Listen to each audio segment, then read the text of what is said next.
Good morning. Morning. Thank you for joining today, May 28th. Jeez Louise, May 28th, just like that. It's going fast.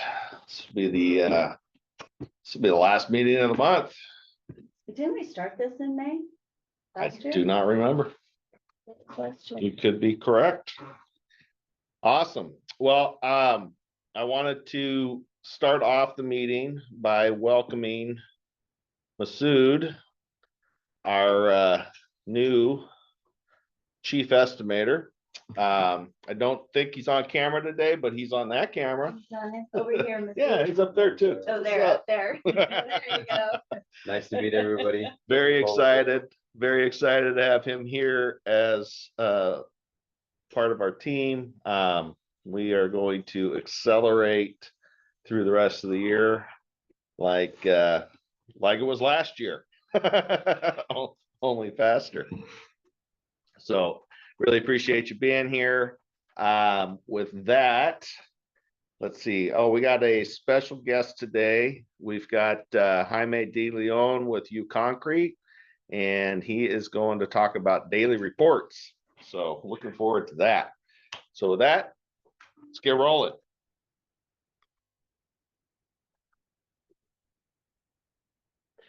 All right, well, we didn't have time to update the slide today, but we will be updating this for next week. We'll have Masood's very happy face in here. Appreciate that. And we are expanding the team.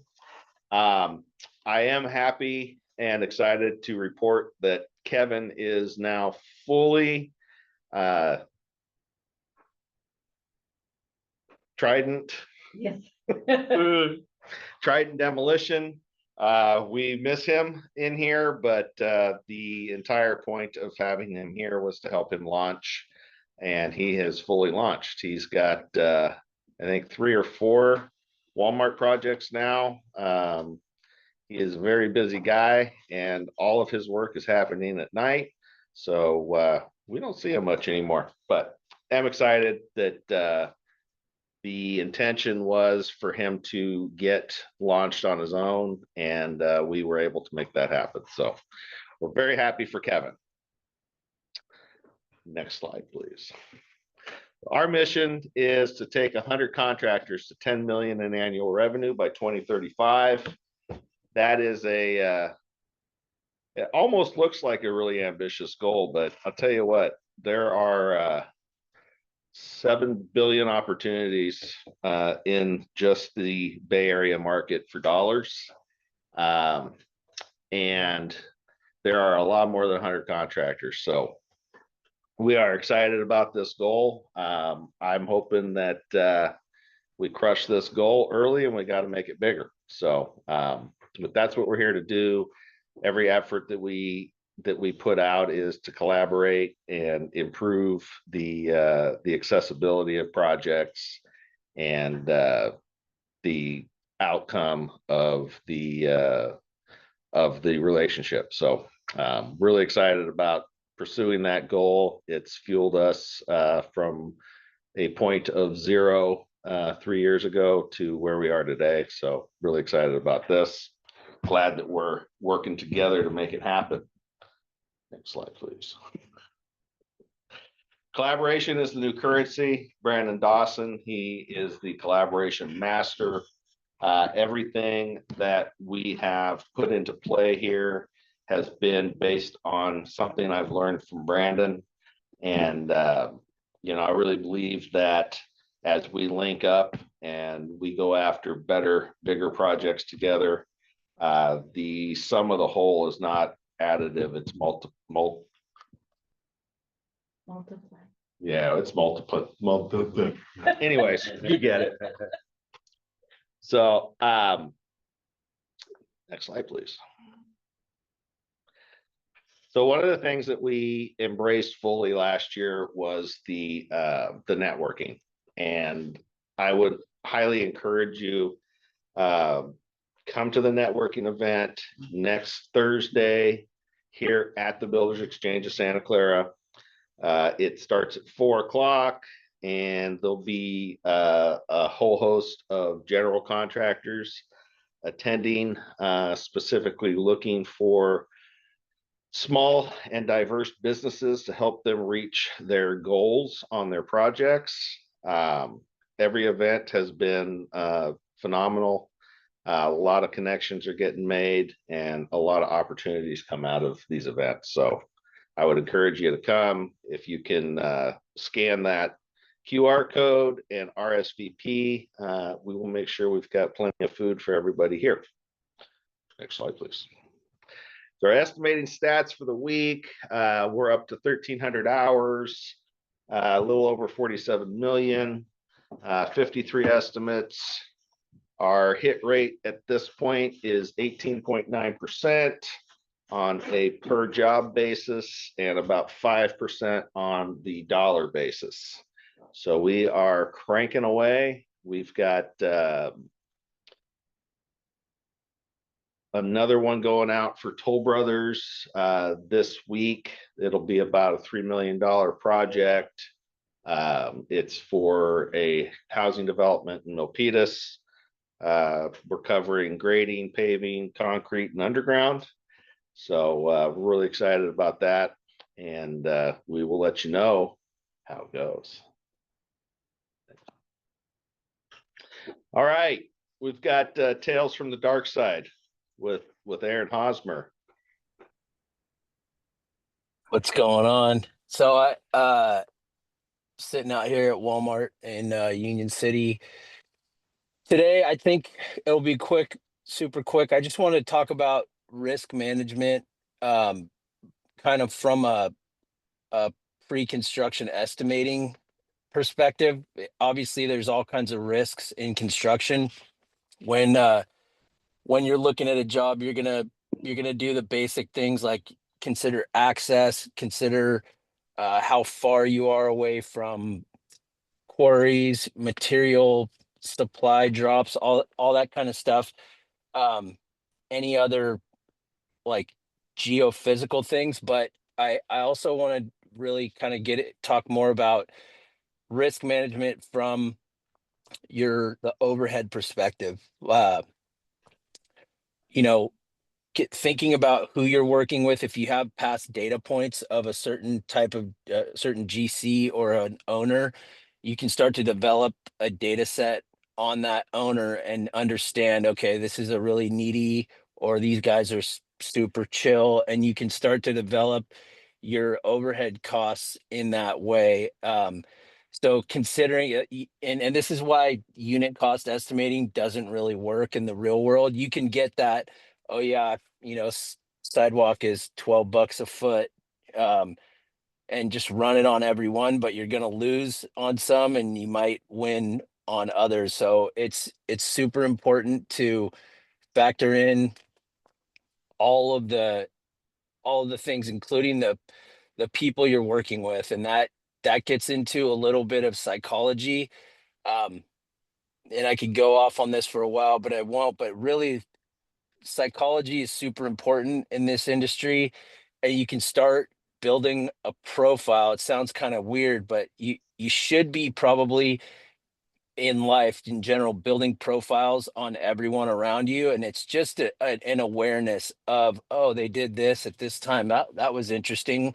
I wonder why. Maybe they were having a bad day, maybe they were having a good day and they were acting overly happy. Whatever it is, you kind of are profiling everything, including the people you're working with, because if you're noticing some things that don't add up in the bidding process, and then you jump into a project with these people, it could just exacerbate that down the road. So you kind of have to, and that's kind of tough to put dollars to that. But I mean, you can throw more time in there, or whatever. Sometimes no amount of money will solve that problem. But I just kind of wanted to highlight psychology, risk management, and then and tracking that. The last thing I'll touch on is tracking your time spent. You can tell yourself, oh yeah, I know. I mean, to do this experiment at the end of this week on Friday, go back and try to write down what you did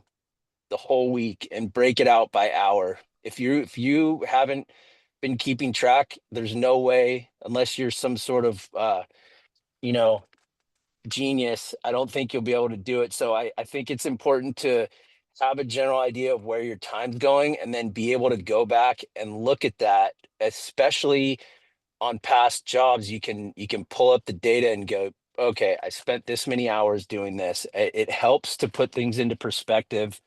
Um, from the soft cost side, the overhead side, because the hard costs are easy. You can go look at receipts and all that. So have receipts for the intangible things. And that's what I got for today. Well put. We, I've done it a couple of times now where we do a time audit. And it's amazing how much time goes into arbitrary tasks that you don't even realize you're doing. And you start looking at how many hours a week you're basically, I don't want to say it, but you're wasting time every week doing things that don't need to be done. And when you're doing that, you're losing focus on the important stuff that does need to be done. The places where you can leverage your time and make the most money tend to get ignored. So I would encourage you, if you haven't done it, do a time audit on yourself just for a week. Just, for a week, every 15 minutes, write down what you've been doing for the last 15 minutes. And you'll be surprised at how many hours are spent looking at emails. And maybe one more thing on that. Maybe at some point there's this, boundaries are important. And sometimes with certain types of people, you have to set up boundaries. And that may mean not picking up that phone every time they call, and then sending an email and trying to guide the conversation into a manageable state where everything's on the record and it's a back and forth thing rather than a phone call that can be lost a month later. Oh, I said that on the phone. So setting up boundaries, and you'll feel it in the pit of your stomach when you're being pushed in a direction you don't want to be. Your body will tell you. So know your boundaries, set them up, and don't be afraid to enforce them and act on them. Obviously, you got to have some diplomacy in this world, but there are ways to guide people to interact with you the way that you want to interact with them. Well put. All right, so next we have Jaime from U Concrete. Just before you jump on, Jaime, I'm gonna just roll through a quick introduction to what you're gonna be talking about. And this goes back and ties in well with what Aaron's saying about knowing what you did every day. Almost all of us have been in a situation where 2, 3, 4 weeks goes by and you're having a discussion with a general contractor or an owner, and they are asking questions about, well, what did you do that day? Or it could be a claim, right? Somebody claims, oh, I drove into a trench, and you can't remember what you did 3 weeks ago. I can hardly remember what I did yesterday. So doing a good daily report is critical. And here are some of the steps that Jaime goes through, and I'm going to let him explain them. But I wanted to just jump right to the reports themselves that he did for us on our project. We did with him a toll project up in Tracy. So every day he's got his sign in, right? His sign out. So we know who was on the job. Gives us a description of what happened that day. He's got the equipment on the job. He's got his rental equipment, injuries, were breaks taken. Then he's got his safety meeting form, right? So in the morning, he does tailgate safety meeting. He's got his notes in here. He's got the time again. He's got the people that were there. And then most importantly, he's got pictures, and every picture is time stamped, right? So here we are, 7:22 in the morning. He's got his traffic control up. He's got guys showing up, unloading materials. Another shot of the traffic control. Here's the area where they're going to be working. Them going to work. It's this is about 1:15. And you know, these pictures in 6, 7, 8 months, when you can go back and say, hey, this is exactly what we were doing at this time, and these are the people that were here on the job. It's a lot of power because, like I said, it's easy. It's easy to forget details, but when you got pictures and a lot of documentation, you know, nobody's going to come and argue with you that you didn't have your site protected on February 19th at the end of the day when you can show them this picture, right? And this is all behind a locked gate too, by the way. So just Jaime did a phenomenal job of documenting his project as we went. His work was superb. Everybody, you know, everybody's got a hard hat and a vest on. He had all his tools there when it was time to go to work. There was no mystery. They knew exactly what to do every day. And then he took the time to document every day what he was doing. So I just wanted to highlight that before I got Jaime on to talk about it. And I'm scrolling. I'll be there in a minute. All right. So with that, Jaime, you want to jump on and I'll work through the slides and you just tell me when to roll. Yes, good morning, everyone. So like Sean said, my name is Jaime de Leon, and I have a company from Concrete. It's we focus on doing the structural concrete, and we having a great opportunity to work with Southway Grading on this project, and it's very important, you know, to having these daily reports, and we're gonna break it out. What is the bullets, you know, the very important, because if we don't do these daily reports, we can having issues later, nightmares, you know. So I like to see if we from subject grading can read it, and then if we have a questions, we can start it adding some answers, right? I don't know who can help me out on reading this. All right. Why is it essential to include the pre-task plan, the PTP, and environmental health and safety EHS practices in your daily job site reports? Including the PTP and EHS in your daily reports is important for several key reasons. Demonstrates proactive safety management, shows that your team is actively identifying, addressing risk before work begins, reinforces a culture of safety and responsibility on the job site. It protects workers and reduces incidents. Documenting hazards and safety measures helps prevent injuries, illness, and accidents. Keeps everybody aligned and aware of how to work safely. Supports legal and regulatory compliance. Many contractors, GCs, and agencies require that the PTP and EHS updates to meet OSHA, Cal OSHA, or protect specific safety requirements. Protects your company in case of inspections, audits, or incident investigations. Builds trust with clients and general contractors. Reporting daily safety practices shows clients and GCs that you are a responsible and professional subcontractor. Can increase your chances of being awarded work in the future.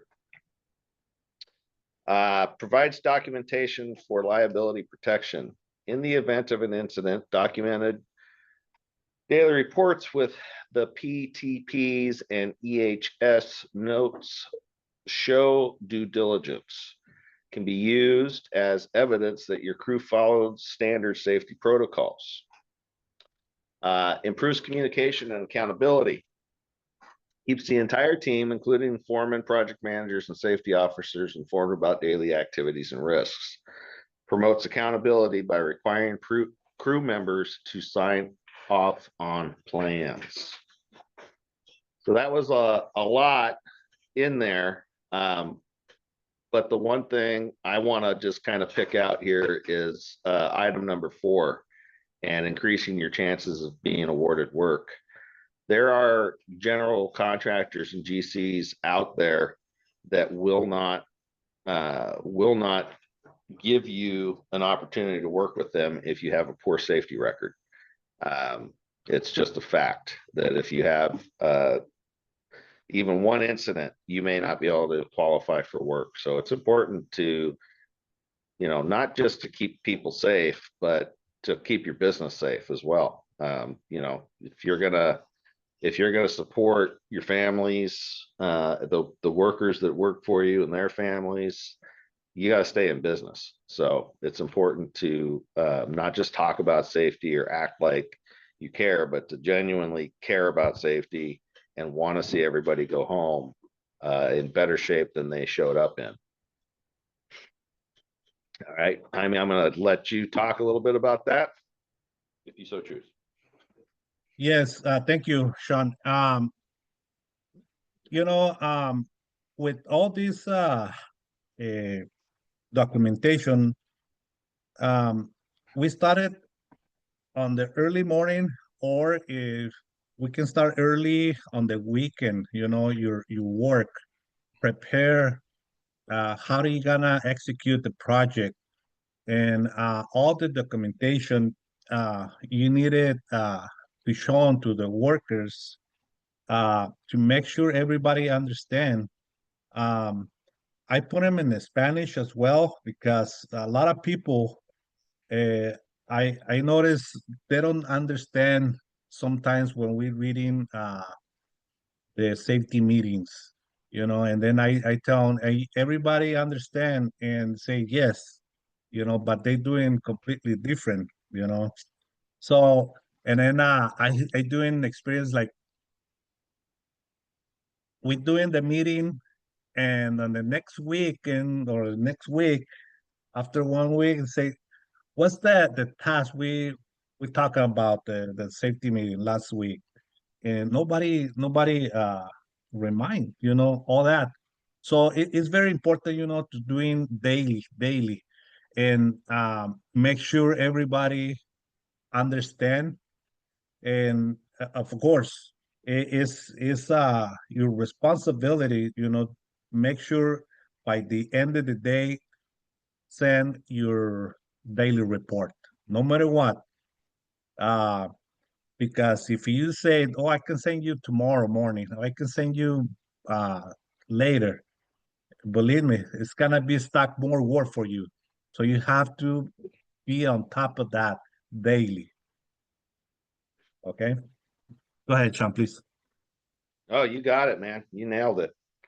All right. So general safety protocol, a pre-task plan is a safety planning process conducted before starting any specific task, particularly high-risk work environments such as construction. Its purpose is to identify potential hazards, define the control measures to mitigate them, and ensure that all team members understand their responsibilities and the scope of the task. Key components, task description. What specific work will be performed today? Hazard identification. What risk might be present? Falls, moving equipment, extreme heat, unstable surfaces, control measures. What will be done to reduce those risks?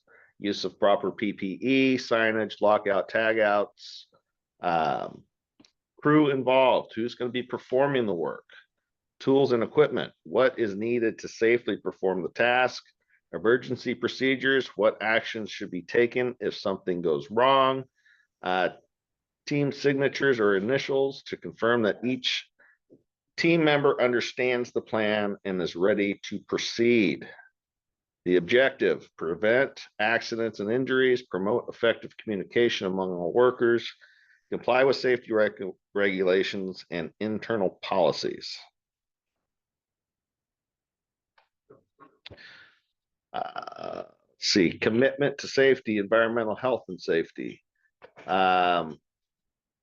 EHS, environmental health and safety, reflects a comprehensive commitment to environmental protection and minimizing negative impacts such as pollution and properly managing your waste. Worker health, avoiding exposure to hazardous substances and maintaining sanitary conditions.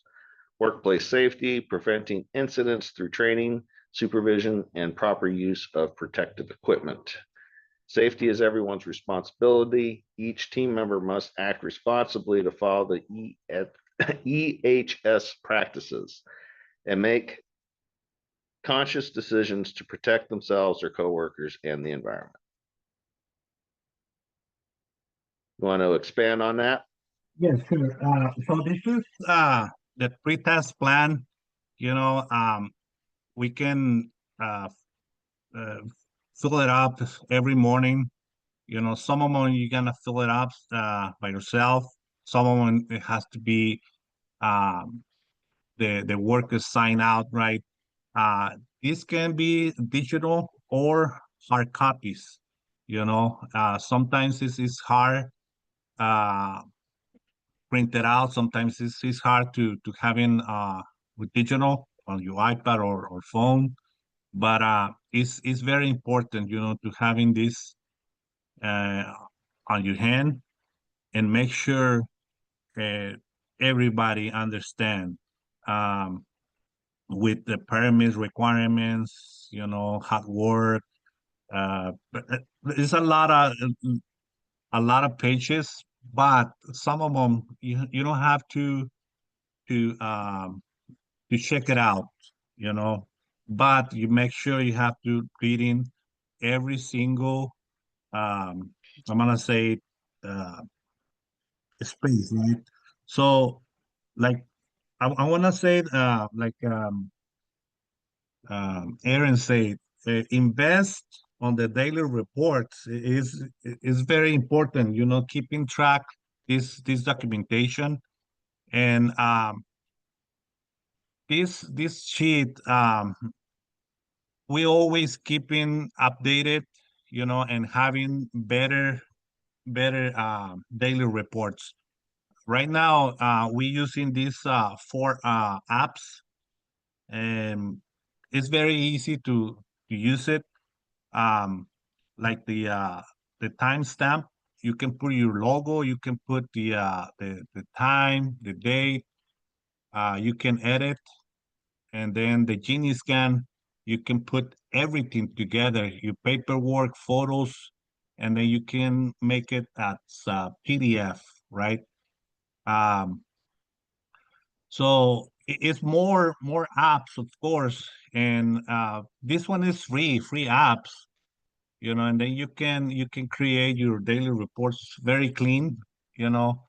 Another thing I like to mention is when you take a pictures, um, try to make the pictures clean, you know, no fingers on the pictures, you know, no no shadows. Make sure is your pictures or your paperwork clean. You know, when you put them together in Genie Scan app, you can see it is very clean. Of course, you have another apps, but you have to pay like Procore, Fieldwire, Raken, PlanGrid, Autodesk. There's a lot of apps you can see, you can use it, you know, for your daily reports. Right now I'm using those 3 apps above, and then you can put it together. You put this paperwork before, and then the last one pictures, you know. You can select it, your pictures. Some of them you don't want to share because it's not clean, or they having um, different position or whatever, right? You can delete it, and by the end of the day, you can extract all this PDF, and then you can send it to the GC or whoever asking you, for these daily reports, and then sharing. Um, I don't know if you guys have a questions.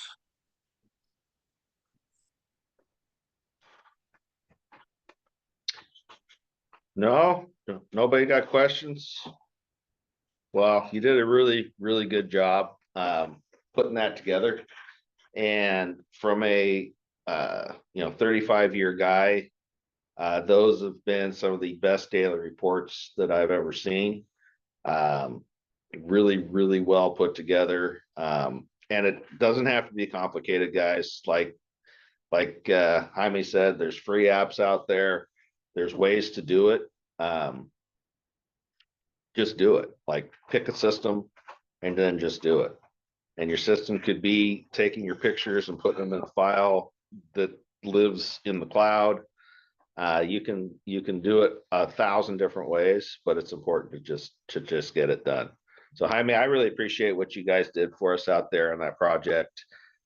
Really excited to be able to do more projects with you soon.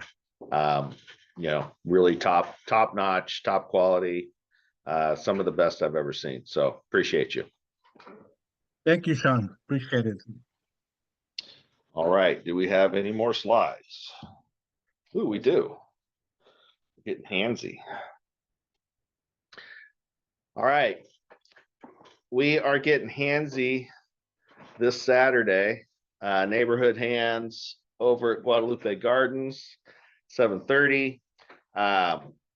It is an hour of park cleanup, followed by stipend distribution to the unhoused volunteers. And there is a resource fair every week with clothes and food, medical supplies. There's people out there giving away phones. There are a lot of community advocates that show up to get services to people in need. So if you're looking for an easy way to get involved, there's no barrier to entry. Just show up and somebody will put you to work. I got a comment on that. So I've been out there, the last like 5 or 6 times, Sean, maybe. Yeah. What is that, like maybe the past couple months, and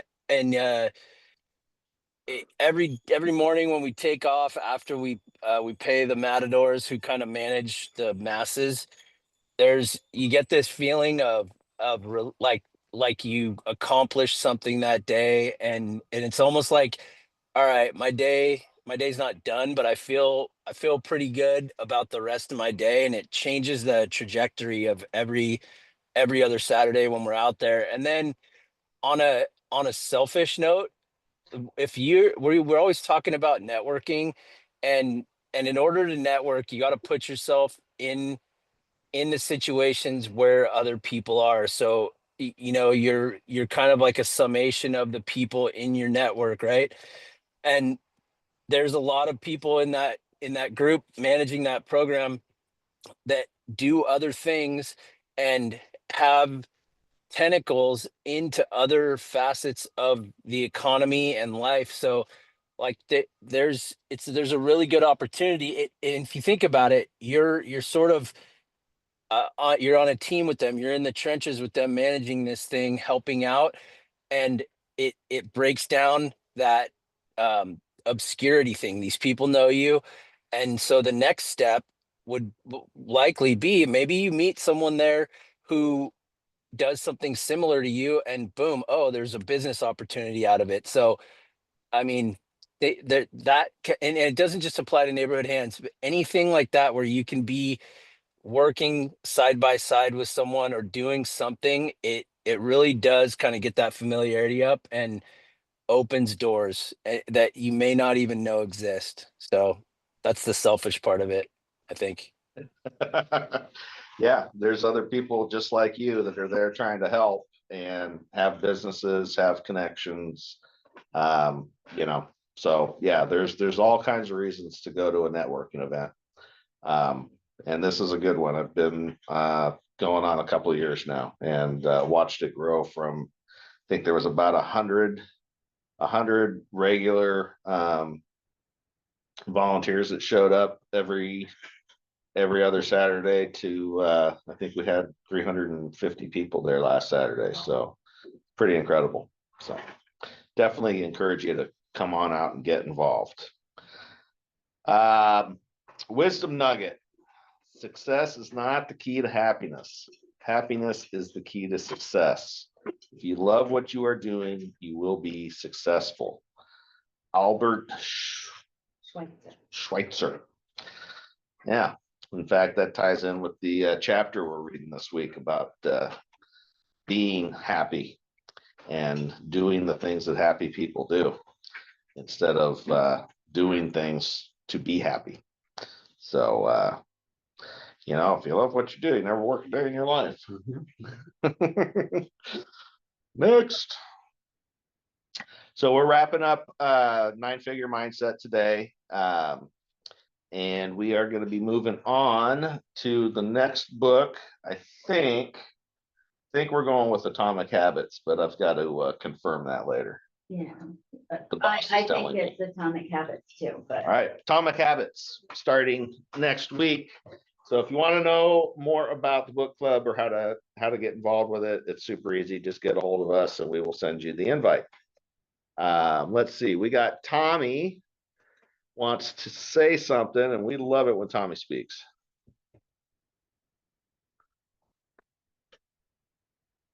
Oop, I'm not hearing you.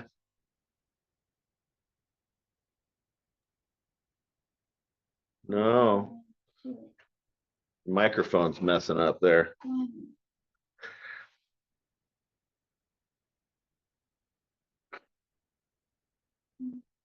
No. I'll tell you what, type it in the chat.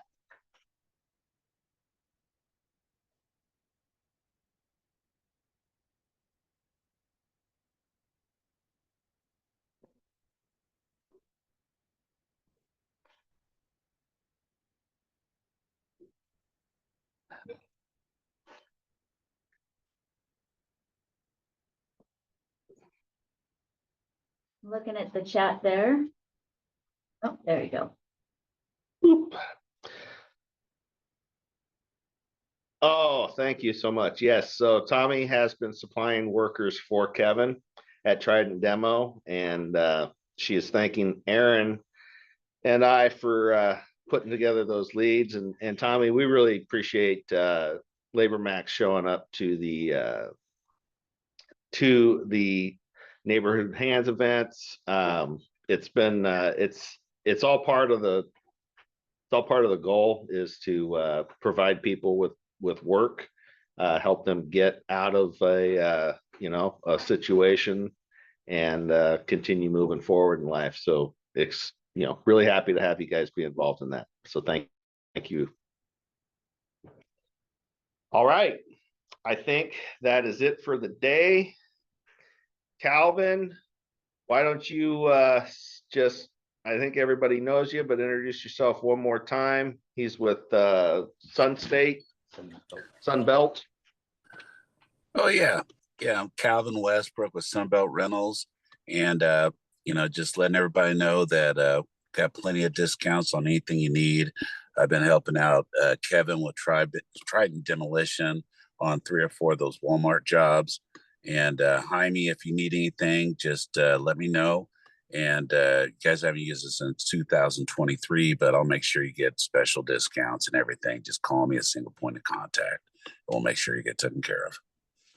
Awesome, man. Thank you, Calvin. You guys do great work. You got good equipment and we're very responsive. So appreciate you guys helping us out. Anytime.